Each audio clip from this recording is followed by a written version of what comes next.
Hello again, my fellow pilots and my fellow aircraft maintenance personnel. Your host is always Haytham Ali, and I'm an aviation technical instructor. Welcome to my aviation nuggets for today. Today is our part 2 of the avionics smoke fumes procedure. Avionics smoke fumes procedure. This procedure is for 3 smoke sources. Avionics. Number 1 is avionics, number 2 air conditioning bay, number 3 cabin equipment. Okay, generally as we describe in part 1, don't forget to see part 1 of this series. Okay, as we said in part 1, there are 6 locations that the smoke may come from on board the airliner. Okay, 6 locations the smoke may come from on board the airliner. 3 are easy to identify and 3 not easy to identify and locate. The 3 easy location to identify, okay, or locate the smoke is coming from, okay, is the cargo, lavatory, and the crew rest compartment. Cargo, lavatory, and the crew rest compartment.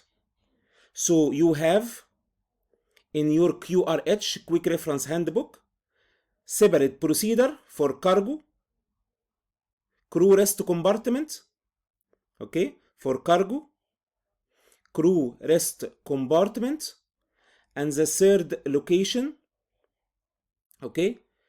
But for the location of avionics, air conditioning bay, and the cabin equipment, these 3 locations are merged in one procedure which is called avionics smoke, which is called avionics smoke and the fumes procedure. Avionics smoke and fumes procedure. Okay, everybody? Okay.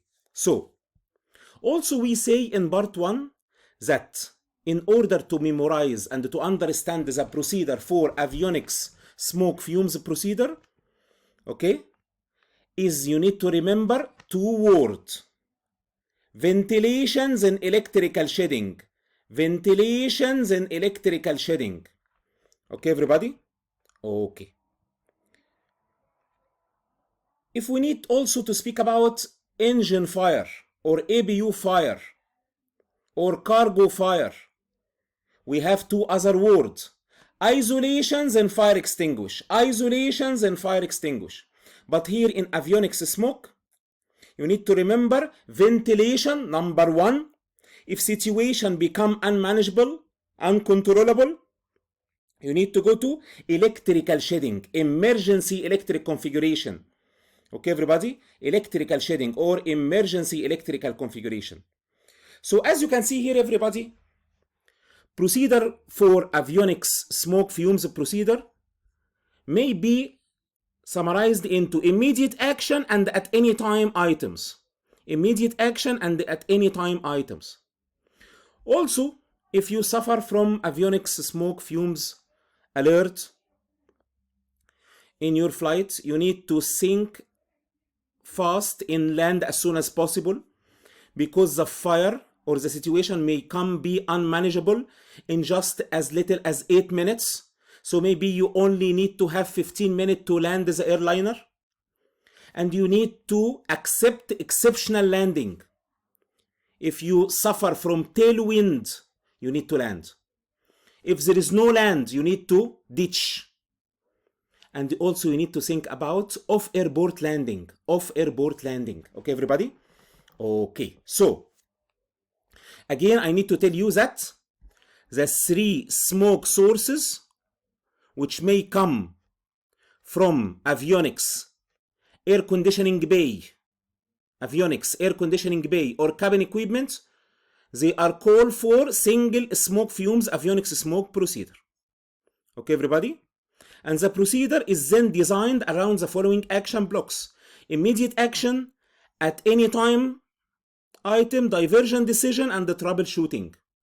Immediate action will call for ventilation. And at any time item, if the situation become worse, you need to think about electrical shedding, emergency electric configuration. And you need to remember, everybody, that it is important to keep in mind that the smoke removal procedure does not stop the smoke source, but rather aim at removing the smoke from the cockpit. So, in an avionics smoke procedure or avionics smoke fumes procedure, you need to think about ventilations and electrical shedding. You need to ventilate the cockpit. And if it is successful, so it is become manageable or manage the situation. But if it is not successful, the fire may propagate. It will be uncontrollable. So you need to think about emergency electric configuration, electrical shedding. So as you can see here, everybody, in the procedure, call for immediate action. You can see here, land as soon as possible. Ventilation, extract, override. Ventilation, extract, override. Okay, everybody? The extract fan, you need to put it on override.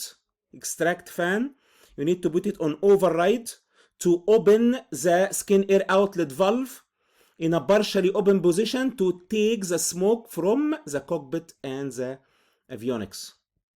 Cabin fans off, galleys off, signs on, and the cockpit cabin communication you need to establish. Okay, everybody? Cockpit cabin communication you need to establish. In a smoke scenario, a good cockpit cabin communication is very vital. In a smoke fumes avionics procedure, cockpit cabin communication is very important. Okay, everybody? So as you can see here, the need for two-way cockpit cabin communication is very vital in the situation of avionics smoke fumes procedure. So establishing good two-way communication with the cabin crew is essential in a smoke situation, because the smoke source may be from the avionics or from the air conditioning bay or from the cabin equipment. So if you identify the source, it is coming from the avionics or air conditioning bay, you need to establish a good way communication with the cabin crew. Or if you cannot identify and the smoke source coming from the cabin equipment, the cabin crew will prove that yes, there is a problem in the cabin equipment. So in case of smoke in the cabin crew should inform the flight crew of the situation as soon as possible and should follow up on smoke dissipation. Vice versa, in case of a smoke in the cockpit, the feedback from the cabin crew may prove useful to identify the smoke source. So in a smoke fumes avionics procedure, avionics smoke fumes procedure, it is a very vital and it's very important to establish cockpit cabin communication. So it is here in the immediate action, cockpit cabin communication establish.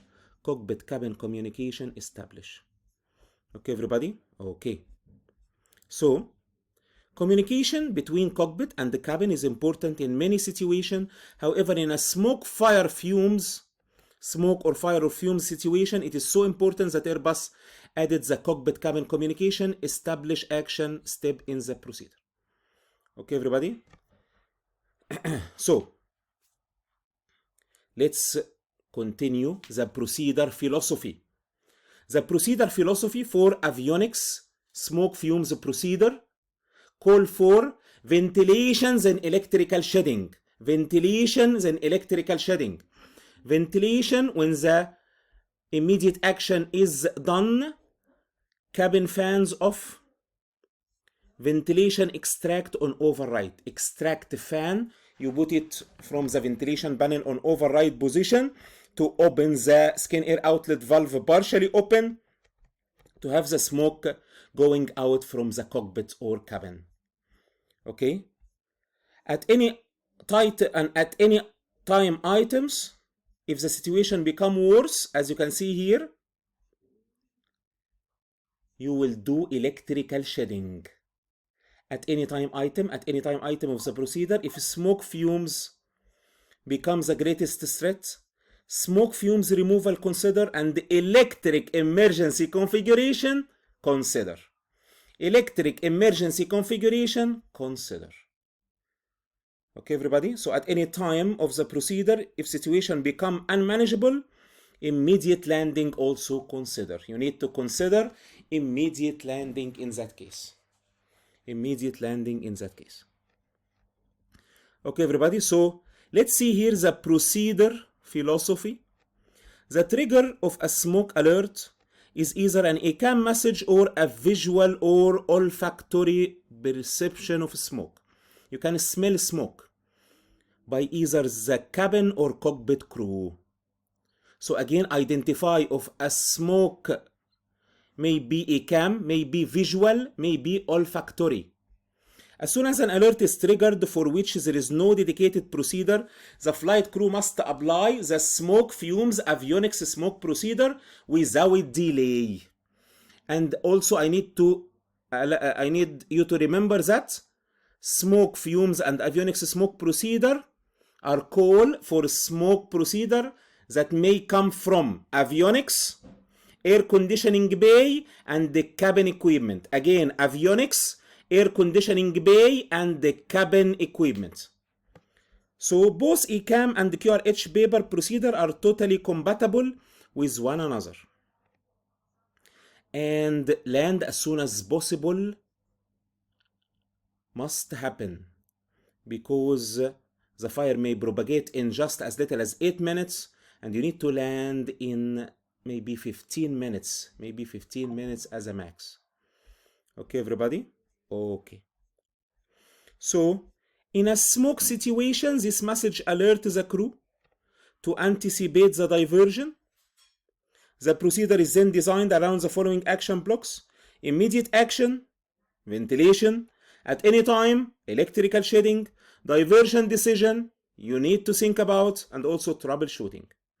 Immediate action, everybody, as you can see here, the first action block of the procedure is referred to the immediate action. You need to do ventilation extract override, cabin fans off, galleys off, signs on, cockpit cabin communication establish, and the crew oxygen mask if required on 100% or emergency. On 100% and the emergency. You need to put your oxygen mask. You need to put the selector on 100. You can have a supply, pure oxygen supply from the cylinder. No mixture from the cabin and the cylinder. So you need to put the knob on the crew oxygen mask at 100, and also emergency. On emergency knob, you need to put on the emergency knob.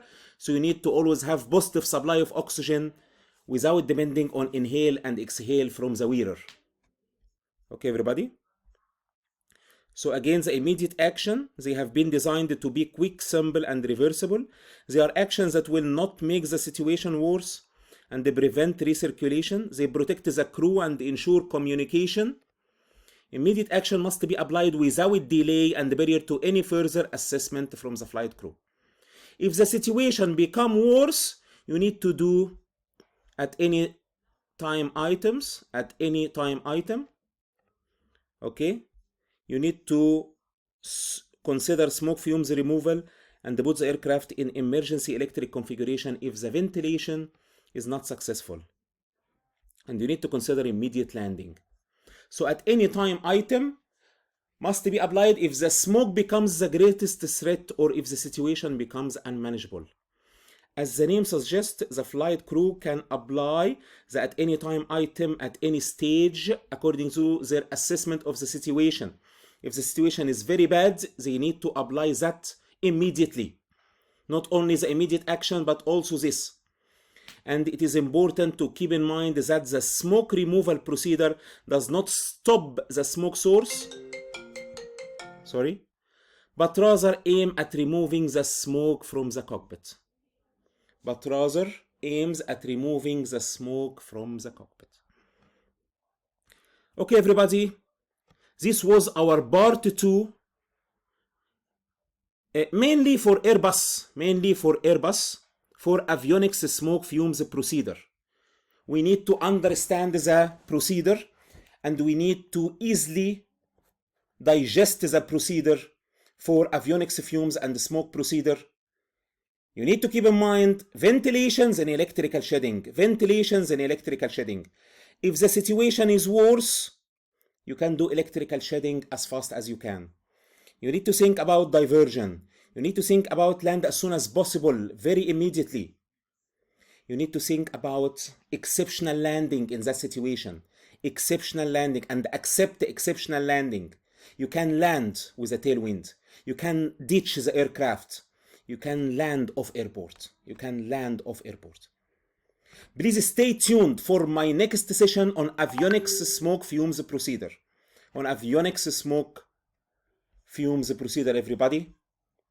Thank you always for your good listening, and always fly safely and maintain your aircraft very safely. From Cairo, Egypt, your host was Haytham Ali, and I'm an aviation technical instructor. Thank you and goodbye.